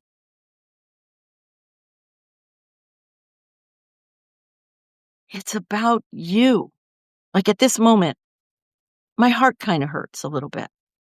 Like I feel something inside here, kind of akin to heartburn, but I don't know if it's heartburn or what. Because there's somebody over here on TikTok who wrote, "Now I know you're messed up." And so I've looked at that for a few minutes. And it almost threw me off track. And then I went, I'm just going to feel this because I have to bring this home to me. I know I'm not messed up. I know I was messed up. I know I was lost. I know there was no here. I know I looked for teachers. There's nothing wrong with looking for teachers. But the thing is, you want to try as much as you can to learn how to come from you. Oh, that's good, Devin. I like that. God is the blanket we threw over the idea to give it a shape. Damn, that's cool. Yes, it is. Yes, it is. I was listening to Bill Donahue earlier, and he was talking about how the word Yahweh developed, and then from Yahweh it became Jehovah, and it was all about the linguistic changes from Greek to Latin and all of these different things that these were names that we created for the divine. We gave it we. That's uncouth? What's uncouth, honey? What do you mean, finest? God's name is I am. I know he loves to pull that. Bill loves to pull that one out. He's like, God told Moses. When Moses said, "What's your name?" He said, "I am. I am that I am." And the first I am is the masculine, and the second I am is the feminine. So it was, it, uh, I can't do the linguistics at the moment. Finest, what's uncouth? Are you saying I'm uncouth? Because I can be, but I don't think I've been in the last few minutes. Oh, the person who wrote that? Yes, thank you very much, finest. I appreciate that. I agree.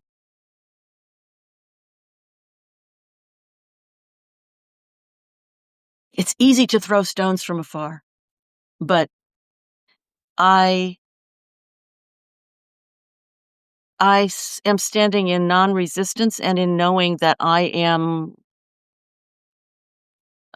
very whole. So that energy is just, they're going to have to live with it, stay with it, sit with it. And that's going to be their growth. Thank you, finest. Says you're the most amazing soul, kid. I love being called kid. I freaking love it.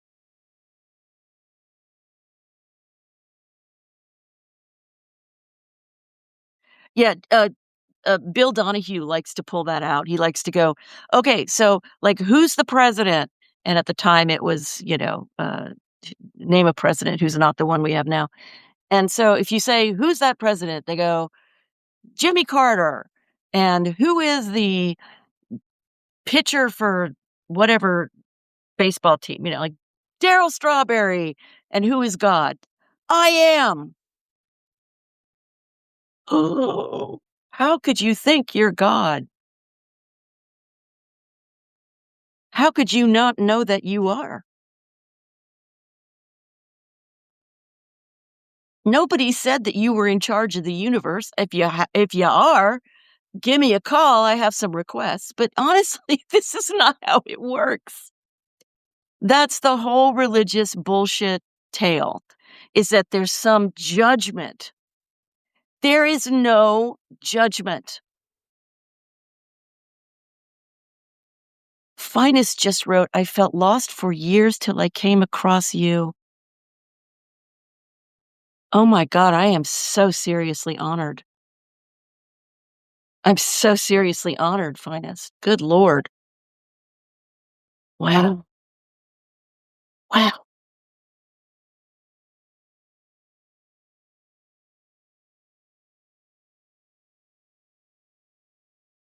Make sure that you understand your part in this dance, because it's only when we're really looking that we find the teachers that we need. And, sometimes we're not even aware we're looking, but there's something that shifts in us where we go, God, I've been lost forever. I've just been lost forever. And then suddenly like that. And that's how freaking Bill Donahue came to me a few months ago. And I consider him, I mean, I revere the man. There are not, I can't think of any other person in the world I would say I revere them, but I revere Bill. And that doesn't mean I put him on a pedestal. The guy was a regular guy. And that's, I think, mostly why I revere him. He understood that this journey is the full human embodiment of spirit. Oh, Finest, you're just the best. It's my it's my honor to have a platform where people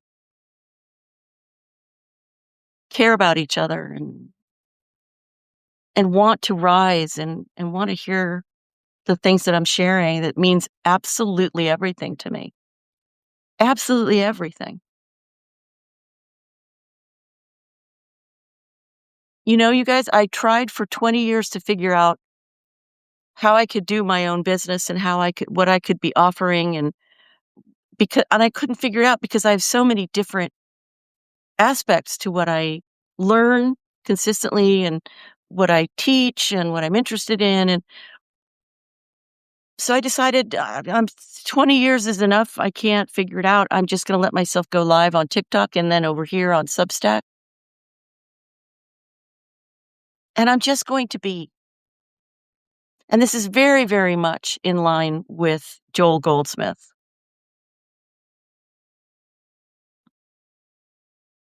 Roy Masters was? That's interesting. I've never heard of him.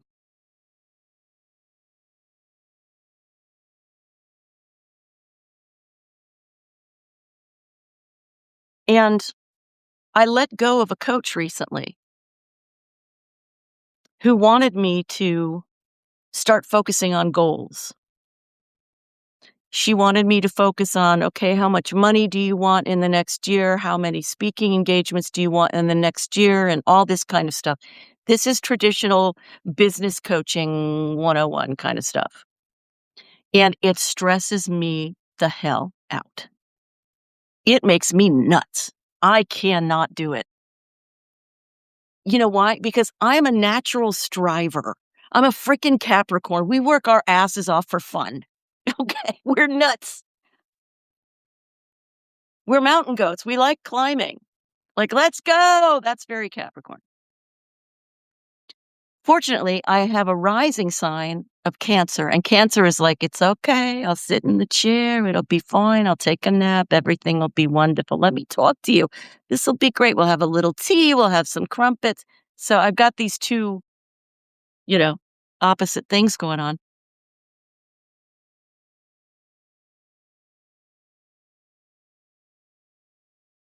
And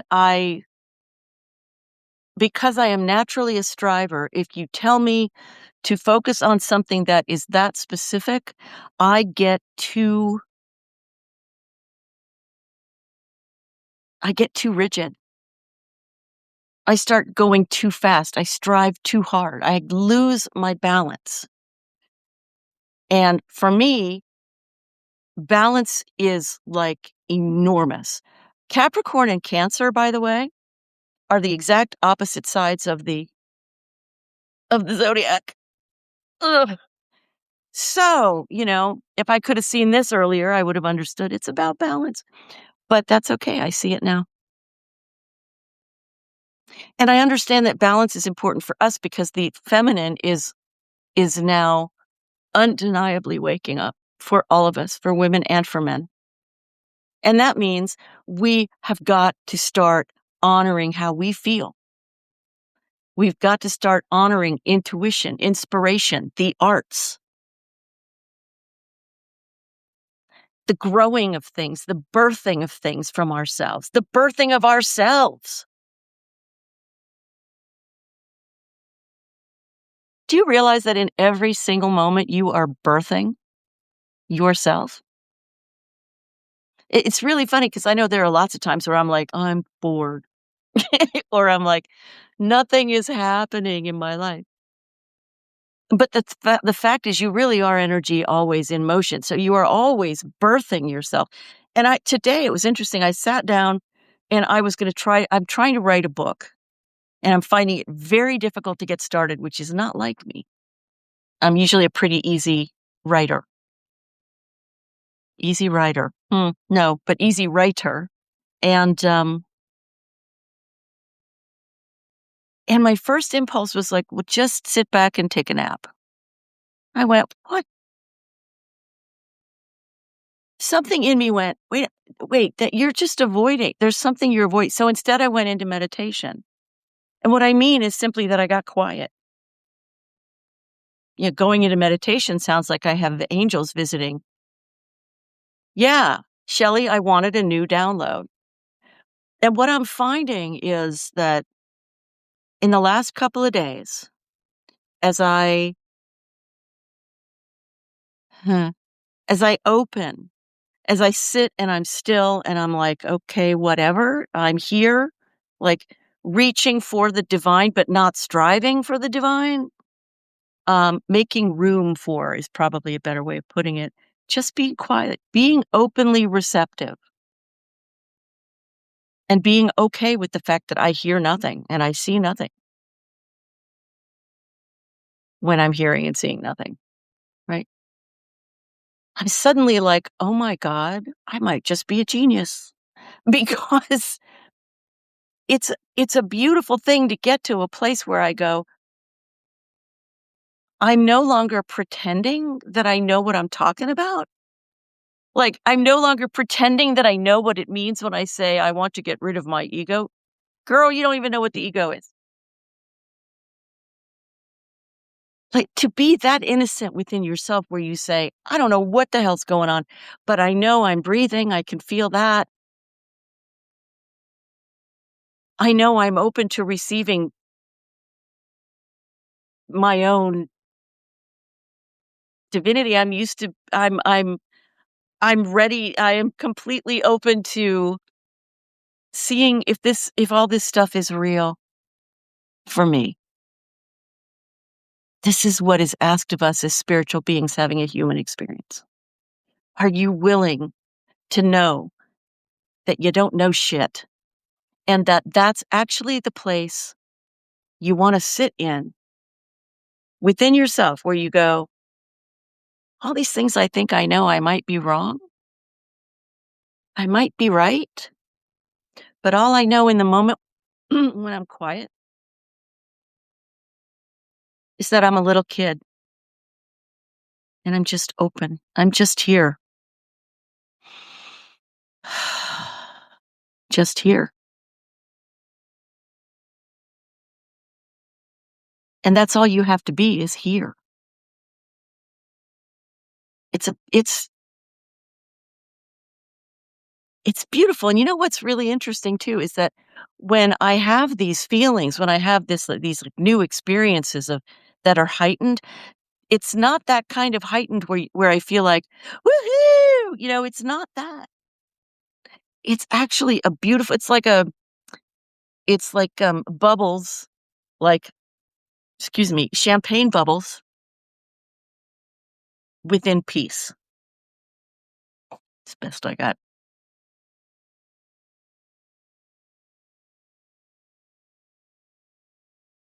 So can we all do something together?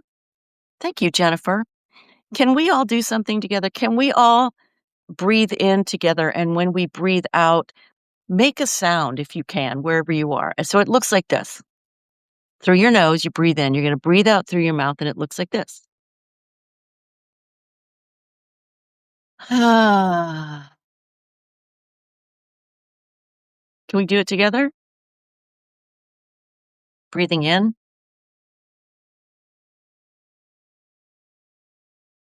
Ah.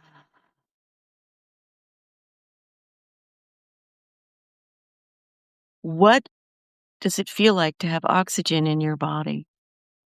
What does it feel like? That sound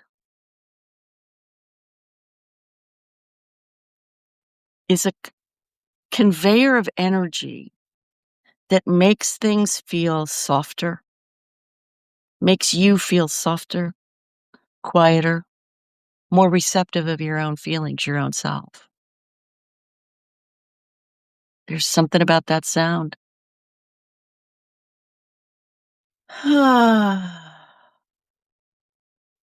You're allowing yourself to be, and that is powerful. That is power itself. Whew.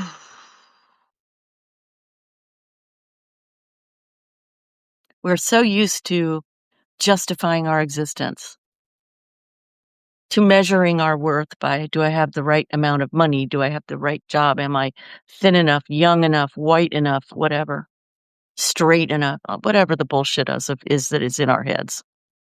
You know, we're very, very good at judging us, but there's nothing in that but just you. It was beautiful. Devin says nature breathes too. Yes, it does. Yes, it certainly does. So if there's anything I would invite you to take with you right now, um, is the understanding that the truth with a capital T is that we are made of and we are constantly swimming in pure positive energy.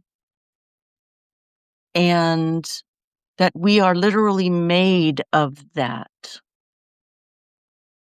You're literally made of that.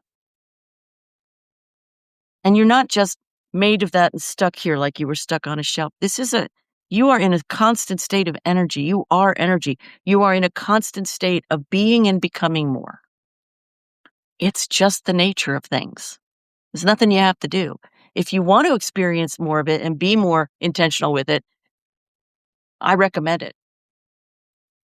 It has made a lot of meaning in my life when life was really crappy. I went looking for answers. And it kept me moving forward when other people might have given up or left the planet. And I didn't. I stuck around and I asked questions and I kept searching. And I'm proud of that. Proud's the wrong word. I'm grateful for that. And I feel strengthened by that. It's a little different than proud, but it's in the same family, I guess. It takes so much energy and it takes so much courage to be in a human body making our way through this stuff. And the times that we live in, they're fucked up. Now, they're fucked up for a reason, in my opinion. They're fucked up because we are moving in evolutionary times. And when you are evolving, trust me, the old shit is going away. Bye-bye now. Your old ways of seeing yourself. Bye. Thank you, Devin. He says he's inspired by my inner strength and the power I summoned within. Me too. Like, I didn't go looking for it, but then in that moment I had to, and I did. And I found it.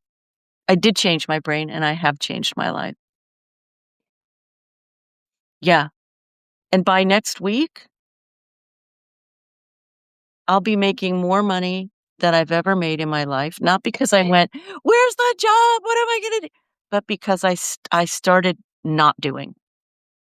I started receiving. I started saying, "There I have to recalibrate how I think and feel and honor the vibrational reality of me." Thank you, Devin. Yeah, I'll give you details later. Um, I will become a consultant for the first time in my life. I've been a consultant before, but not in as adult a way. I have to go get insurance and stuff like that. Like, I have to do the whole thing. And what that says to me, it's not in the weirdest way, it's not about the money. It's about knowing that that's the worth I see in myself. I used to say I knew it. It's like, "I'm worth so much. But I didn't really feel it honestly. And that this is the external manifestation says to me, and that I have nurtured this into being over the last 6 weeks we've been working on this. It tells me that I've grown. It tells me that I see me. It's not getting validation from outside that I don't have inside. It's getting validation from outside of who I have become within myself with consciousness. And that is some badass stuff, man. That's some great stuff. So please know you are made of the energy that creates worlds. Please go take a look, see if any of this stuff that I've talked about today works for you. Mike Dooley, Joel Goldsmith, Bill Donahue. If you want to get into the emotional stuff more, then you've got to go check out Brene Brown. Okay? Got to go do this stuff. Oh, that's an interesting thing. Devin thinks that I shifted to gratitude and received abundance. Um, but I didn't. I didn't shift to gratitude. Now, maybe I shifted to that family of energies. That's possible. But I certainly didn't sit and go, I'm grateful, I'm grateful. That's not how I got there. But, oh, thank you. Yes, he says, share Robert Bly. Um, if there are any men here, oh, hey, Morningstar. If there are any men in the room, you really want to go check out Robert Bly. His work, his written work, Iron John, and also you want to go to Um, you wanna look at his interview with the 60 Minutes guy who's no longer with us. I can't think of his name, but powerful guy, beautiful guy, also a poet, um, had an alcoholic father, had a lot of healing that he had to do, and he helped a lot of young men. He helped a lot of young men. He's really a man's man. But for a long time he wasn't. He was more of a woman's man. And then as he healed, he healed the part of himself that had been separated from his father. Separated from his own masculinity. It's beautiful stuff for women to read too. I freaking love it. He's amazing. Okay, guys, it is 10:19 here. Morningstar, I am so sorry you've come in towards the end here. I think I got on at 8:30. Um, been doing this here, TikTok here, Substack here. Devin, my love. Yeah, everybody here. Mwah, mwah, mwah. Much, much love. 7:19 where you are? Yeah, you must be in California or environs. So what's today? Today's Tuesday. I probably won't be on tomorrow, but I will be on Thursday. And I do private tarot sessions. So you want to share something, Morningstar? Go for it. I do private tarot readings. So if you want a private reading, you're welcome, Devin. Um, yeah, I mean, ask to come up. I'm not quite sure how this works on. I think you have to ask, don't you? Or do I? I'm not sure how to get you up here, babe. So if you can figure that out, I don't have a problem with it. You did? You requested? Okay. So now I have to figure out where the hell that notification is. Oh, here we go. Hold on. I may be able to see something if it lets me. Come on.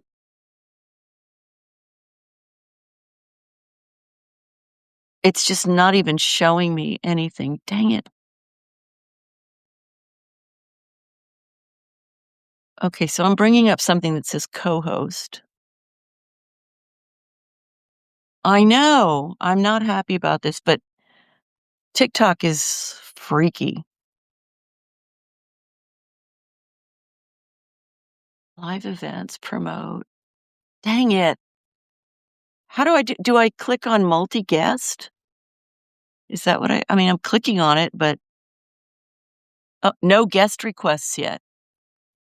Invite. Let me see if I can invite you, okay? How will it let me? Will you let me?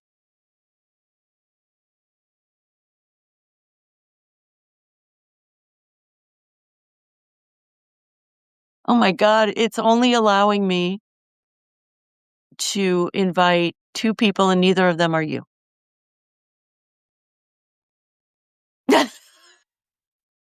It put you in someone else's life. Oh, don't you love it though? Good lord. You know, that happened to me. I ended up no, I ended up inviting somebody no, I ended up on somebody else's live and it turned out that he was from, like, Ecuador or something. I don't speak Spanish and he doesn't speak English. I was like, "Ah, sorry, bud." Yeah, funny as hell. Try again. Try again. If you wanna try one more time. Okay, it says multi-guest, and then there's a 1 there, so let's see if that's you. Yes, there you are. Okay, here you come.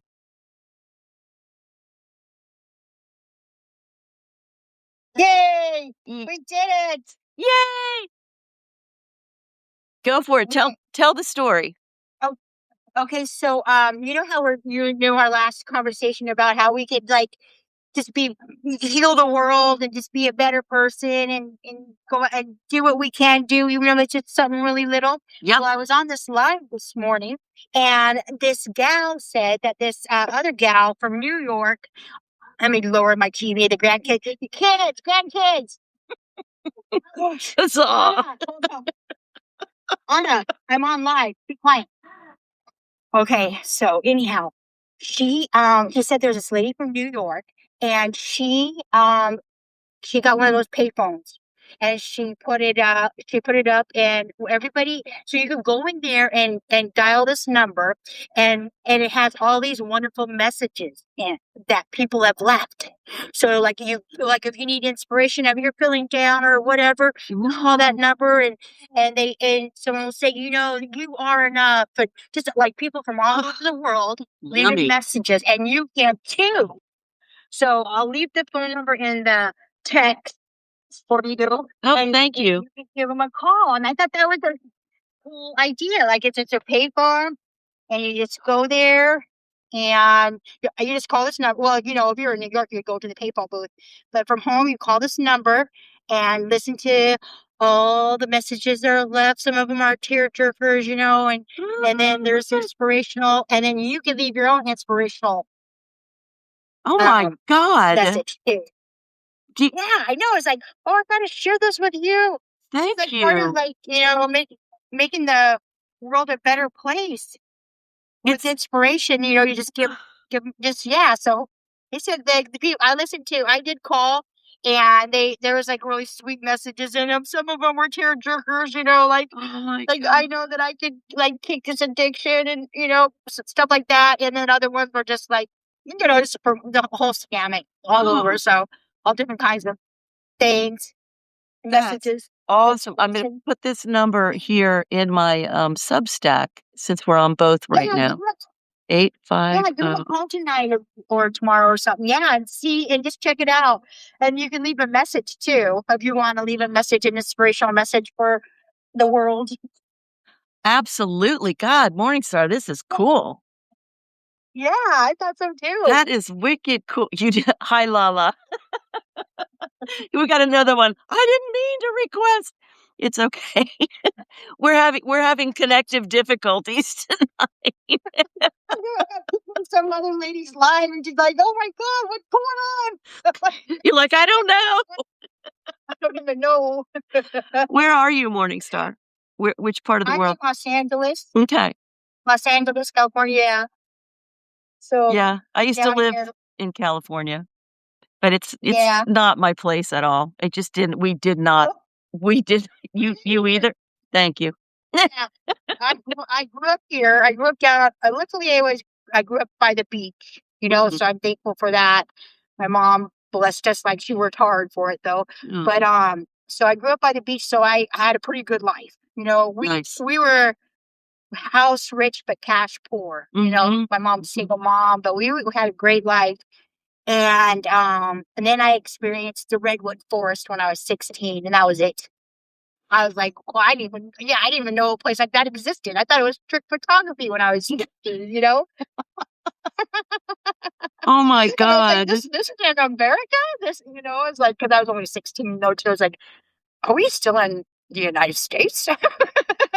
Right? Because it feels like another country. It's like there's peace here. It's How is that possible? yeah, I know. it's so green, the ocean and the trees and the open range with the sheeps and the cows.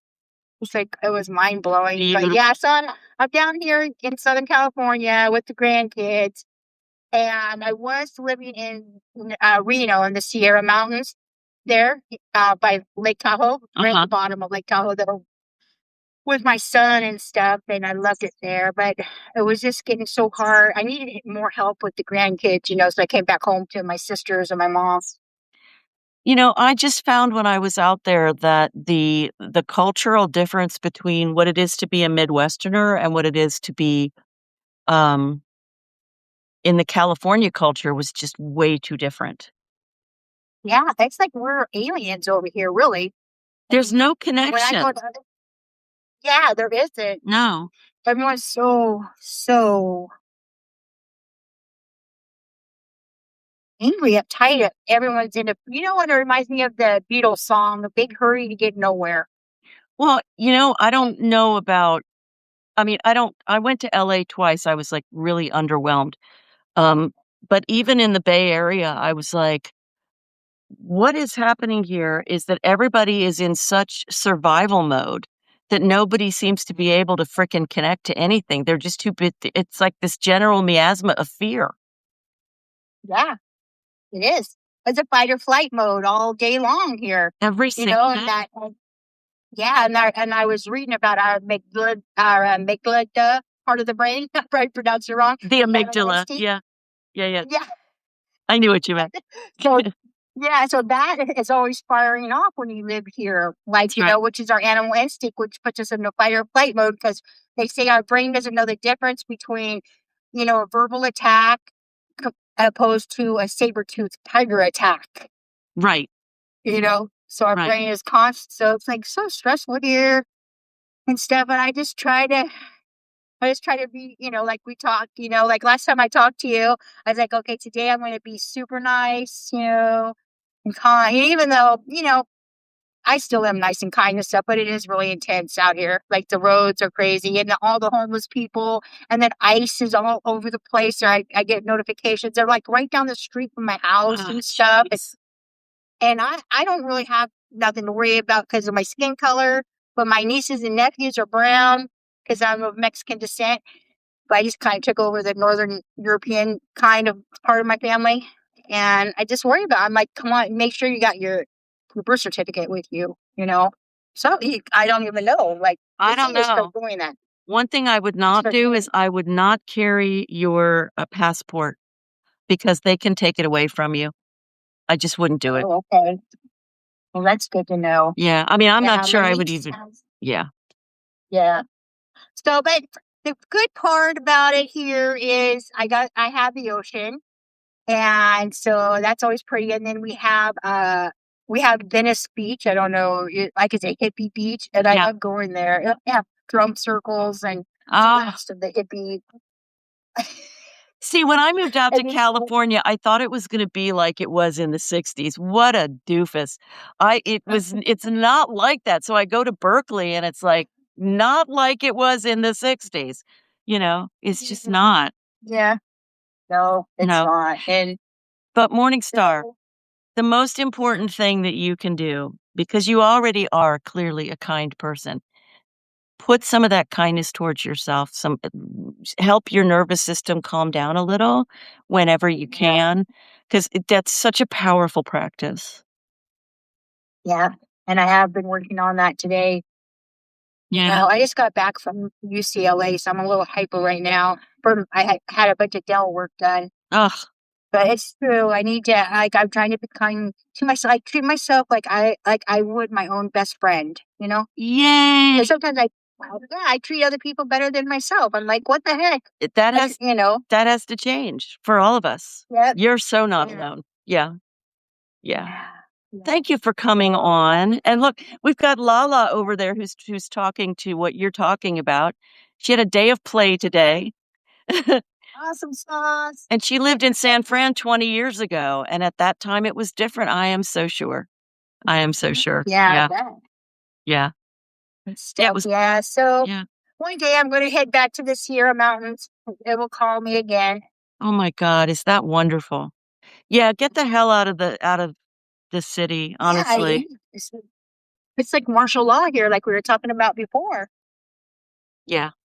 Anyway, Please, everybody stay safe. Please, everybody. yeah, Just stay safe. Stay out of the way of these insane people. Stand up when you yeah, can, but also be aware of your surroundings yeah, and keep Renee and Alex in your hearts. yeah, I will. Yeah. So, It's so nice to yeah, meet I'm you. glad. Yeah. Yeah, you too. Yeah, Yay! okay. So I just want to know that phone number. Thank you very much. I'm gonna use it. I'm gonna That's go out of call me. it. Yeah. Yeah, cool beans. I love it. So, All right. Okay. when you're on again. I'm gonna be on Thursday. Okay. And have a good night. You too, honey. Okay, Bye. sounds good. I don't know how to drive. I'll disconnect you. It's okay. So I'm gonna let everybody go. I am going to you live in North Florida. Okay. But I am gonna go to this phone number, 850-2263. It's in the chat, Devin, but let me tell you, it's 503-850-2263. Lala, I am always so happy to see your name. Let me put this number in here if I can. Can I? How do I do?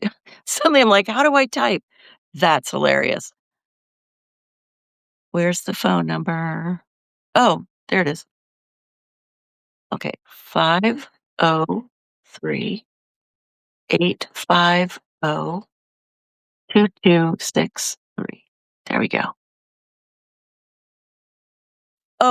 Oh, what was the number for again? Oh, the number was for if you wanna get a lift. Like, there are people who leave messages in there, like, "You are the light of the world," or, "I know I can beat this addiction," or, um, it's just she said it was very inspiring for her, so if you need inspiration, maybe that's the way to go. Who knows? Ooh, kindness messages, she says, kindness messages, okay. Hey, we can use that. Okay, I'm gonna spend a little time trying to write to get this book started. Yeah, very cool. Very, very cool. You guys, I love all of you. I don't even know you very well, but I love all of you, and I'm appreciative as hell of all of you. So, I'll be back Thursday evening, and until then, keep practicing kindness. Okay, for yourself. For yourself. Okay. Bye, guys.